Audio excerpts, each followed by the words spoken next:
Mövsümün bürünc medallarını qazanan Turan Tovuz o sevinci uzun müddət və ürək dolusu yaşaya bilmədi. 32 il sonra Avrokuboklarda oynamaq haqqı qazanan Tovuz klubuna UEFA-dan gələn qəfil qərarla zərbə vuruldu.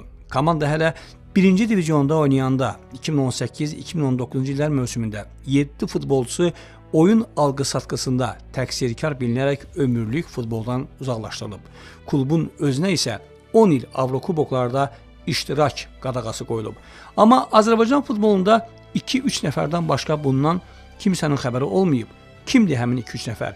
2019-cu ildə AFFA-nın və Turan Tovuzun rəhbərliyində oturanlar. UEFA-dan cəza ilə bağlı məktub həm AFFA-ya, həm də Turan Tovuza gəlib. O vaxt AFFA-da Elxan Məmmədov Azərbaycan futbolunu sökməklə məşğul idi. Turan Tovuzda da onun göndərdiyi kadrlar söz sahibidir. 10 ilə ya xan ölər, ya eşşək məsəlində olduğu kimi nə Elxan Məmmədov özündən sonra AFFA-ya gələnlərə bu barədə deyib, nə də Turan Tovuzun o zamanki rəhbərliyi klubu Ehtiram Quliyevə təhvil verəndə məlumat verib. İndi Ehtiram Quliyevin vəziyyətini təsəvvür edin.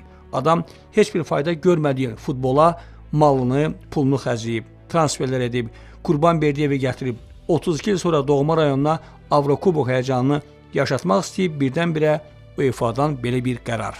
Sadəcə çox heyf bu insanın əziyyətinə. Elxan Məmmədov 4 ildir Azərbaycandan getsə də bizim futboldakı izləri silinmir, getmir. Onun dövründən qalma problemlər hələ başımızı çox ağrıdacaq. Turan Tovuz son ümidini İdman Arbitraj Məhkəməsinə bağlayıb. Əgər onlar Tovuz klubunun UEFA-nın qərarından apellyasiyasını təmin edərlərsə, hər şey öz axarı ilə gələcək. Əks halda bütöv bir klubun bir mövsümlük əziyyəti kimlərinsə nadürüstlüyü ucbatından yerə vurulacaq. Oyun baxımından Qurban Berdiyevin gözəgəlimli futbol oynatmadığını biz onun Rubindəki dövründən bilirik. Amma Berdiyev həm də nəticəyə oynayan praqmatik məşqçi kimi tanınır. Azarkeşlər bəzən onu göylərə qaldırıb, bəzən asıb kəssələr də mövsümün sonunda baş məşqçi olaraq qarşıya qoyulan məqsədə çatdı. Berdiyevin komandasını Avropada görmək maraqlı olacaqdır. Görək İdman Arbitraj Məhkəməsi nə qərar verəcək. Bu qərardan asılı olmayaraqsa Turan Tovuz adını bizim futbolun tarixinə yazdırdı. İlk dəfə məhz bu klubun futbolçusu dünya çempionatını oynayacaq.